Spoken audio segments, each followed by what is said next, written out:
지금 미국 경제 정말 흥미로운 두 얼굴을 하고 있습니다. 한쪽에서는 주식 시장이 그야말로 불을 뿜으면서 사상 최고치를 갈아치우고 있는데, 다른 한쪽에서는 경제의 방향키를 쥔 연방준비제도, 바로 연준 안에서 앞으로 어떡할 거냐를 두고 의견이 완전히 갈려 팽팽하게 맞서고 있다는 거죠. 자, 그래서 이 복잡한 상황을 저희가 하나씩 한번 파헤쳐 볼 텐데요.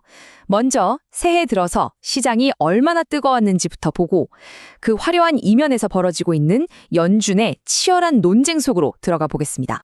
이야기는 월스트리트에서 들려온 정말 입이 떡 벌어지는 소식으로 시작합니다. 2026년 새해가 밝자마자 시장이 그야말로 역사를 새로 쓰고 있습니다.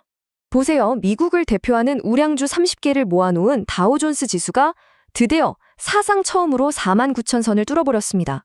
새로운 시대가 열린 거죠. 이게 다가 아니죠. 시장 전체의 흐름을 보여주는 S&P 500 지수 역시 보란듯이 사상 최고치를 갈아치우면서 이건 일부 종목만 오르는 게 아니라 시장 전반이 아주 강하다는 걸 증명했습니다. 아니 도대체 뭐가 이렇게 시장을 뜨겁게 달구는 걸까요? 그 중심엔 바로 인공지능, AI와 반도체에 대한 엄청난 기대감이 자리하고 있습니다. 특히 엔비디아 CEO가 AI 때문에 반도체 공장 앞으로 훨씬 더 많이 필요할 거다라고 말한 것처럼 이 AI 혁명이 이제 시작이라는 믿음이 관련 주식들을 그야말로 폭발시키고 있는 겁니다.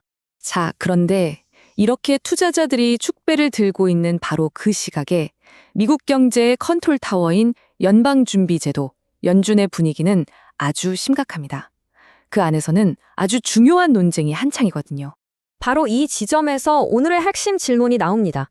시장은 이렇게 난리가 났는데 왜 경제에 좋다수 역할을 하는 연준의 표정은 이렇게 어두운 걸까요? 문제의 핵심은 이거예요. 경제의 방향키를 쥔 연준, 그 안에서 앞으로 금리를 어떻게 해야 할지 의견이 완전히 갈려서 합의점을 못 찾고 있다는 겁니다. 자, 그럼 이 논쟁의 한쪽 편부터 한번 만나보시죠. 이들은 지금 당장 그리고 아주 공격적으로 금리를 내려야 한다고 목소리를 높이고 있습니다. 스티븐 마이런 연준 이사의 말을 직접 들어보면요. 올해 1%포인트 이상 금리 내려야 합니다. 아주 단호하죠. 지금의 높은 금리가 오히려 경제 성장의 발목을 잡고 있는 족쇄나 다름없다고 보고 있는 겁니다. 그러니까 이 주장의 핵심은 뭐냐면 진짜 인플레이션은 거의 잡혔다. 지금 보이는 높은 숫자는 주택 비용 같은 일시적인 유령에 불과하니 이제는 이 불필요한 고금리 부담을 털어내고 경제에 활력을 줘야 한다는 거죠. 하지만 테이블 반대편에서는 전혀 다른 이야기가 나오고 있습니다. 아니다. 아직은 때가 아니다. 좀 더 신중하게 지켜봐야 한다는 목소리죠. 이 신종론을 이끄는 대표적인 인물이 바로 토머스 바켄 리치먼드 연은 총재인데요. 그는 지금 상황을 섣불리 건드려서는 안 되는 미묘한 균형 상태라고 표현합니다. 자, 이분들 주장을 이해하려면 중립금리라는 개념을 알아야 돼요.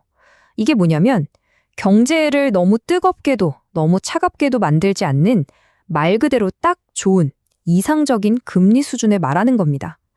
골디락스 금리라고도 하죠. 바로 이겁니다. 신중론자들은 지금 금리가 이미 그 딱 좋은 수준에 와 있다고 보는 거예요.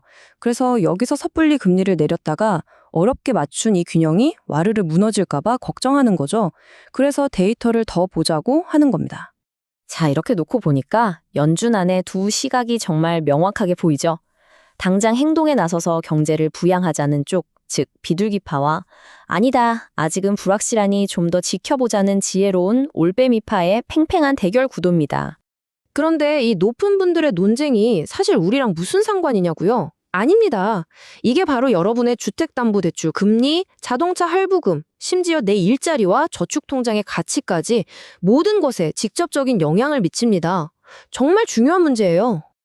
그렇다면 이 팽팽한 줄다리를 끝낼 결정적인 한 방은 과연 뭘까요? 모든 사람들의 시선이 딱 한 곳으로 쏠리고 있습니다. 결국 답은 데이터에 있습니다. 구체적으로는 미국의 고용시장이 얼마나 튼튼한지를 보여주는 지표들이죠. 이 숫자들이 앞으로의 모든 논쟁을 결정지을 겁니다. 그리고 바로 이번 주 연준의 다음 행보를 결정할 그 핵심 데이터들이 쏟아져 나옵니다.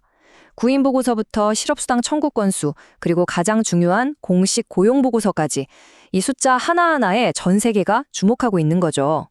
자, 그래서 마지막으로 이런 질문을 던져보게 됩니다. 과연 인공지능이 이끄는 이 기술주의 뜨거운 열기가 경제 전체의 불확실성을 이겨낼 수 있을까요?